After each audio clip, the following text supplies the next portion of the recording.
నిన్నటి రోజు చల్లా హరిశంకర్ గారు నగర అధ్యక్షుడు బీఆర్ఎస్ పార్టీకి సంబంధించిన ప్రెస్ మీట్ పెట్టి పున్నం ప్రభాకర్ గారు 15 నెలల్లో ఏం చేసినారని అడిగినందుకు నేను ఈరోజు ప్రెస్ మీట్ పెట్టడం జరిగింది. బీజేపీ మరియు బీఆర్ఎస్ పార్టీ రెండు దోపిడి దొంగలే.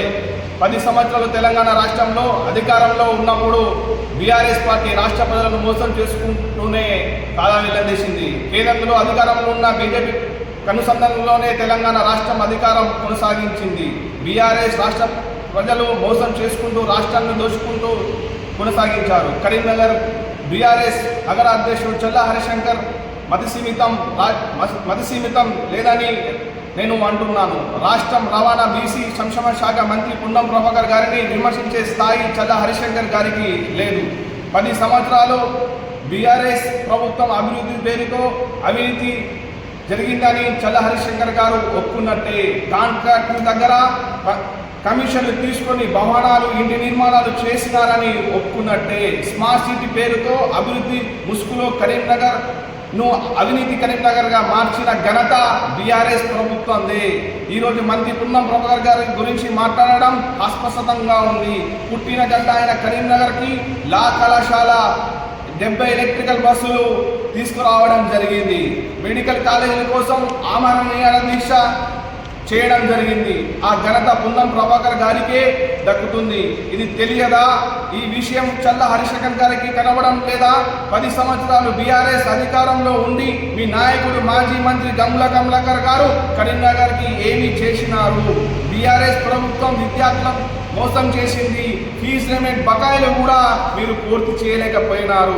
నిరుద్యోగాలు బీఆర్ఎస్ ప్రభుత్వం అధికారంలో ఉన్నప్పుడు 3000 రూపాయలు వృత్తి ఇస్తా అని హామీ ఇచ్చి రాష్ట్రంలో బీఆర్ఎస్ ప్రభుత్వం ఇవ్వలేదు. అందుకోసమే బీఆర్ఎస్ పార్టీని ప్రజలు ఓడగొట్టినారు.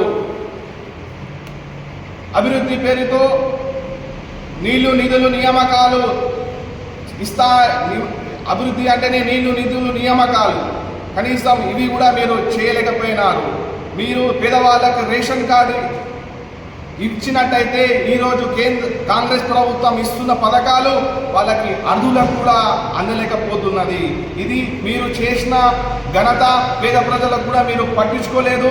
ప్రభుత్వం వచ్చిన తర్వాత కాంగ్రెస్ ప్రభుత్వం వచ్చిన తర్వాత రేషన్ కార్డు జారీ ప్రక్రియ కొనసాగుతుంది. బీజేపీ పార్టీ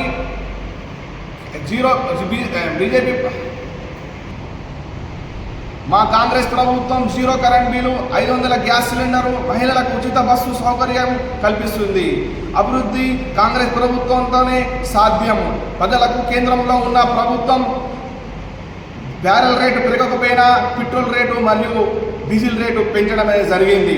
మరియు 50 సంవత్సరాలు పరిపాలించిన కాంగ్రెస్ ప్రభుత్వం 10 సంవత్సరంలోనే మీరు అప్పులను ఎంతో స్థాయిలో చేసినారు.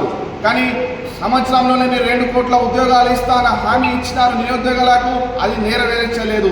కాలాధన్ తీసుకొస్తా అని మీరు అధికారంలోకి వచ్చినారు, కానీ కాలాధన్లో కూడా మీరు తీసుకురాలేదు. ఒక్కొక్కరికి 15 లక్షల రూపాయలు మీరు ఇస్తా అని ఇచ్చిన హామీ కూడా మీరు ఇవ్వలేదు. అందుకోసమే బీజేపీ బీఆర్ఎస్ పార్టీలు దోపిడి దొంగలని దీనికి నిదర్శనమని నేను చెప్తున్నాను. యూత్ కాంగ్రెస్ మొహమ్మద్ అజీం, ప్రధాన కార్యదర్శి.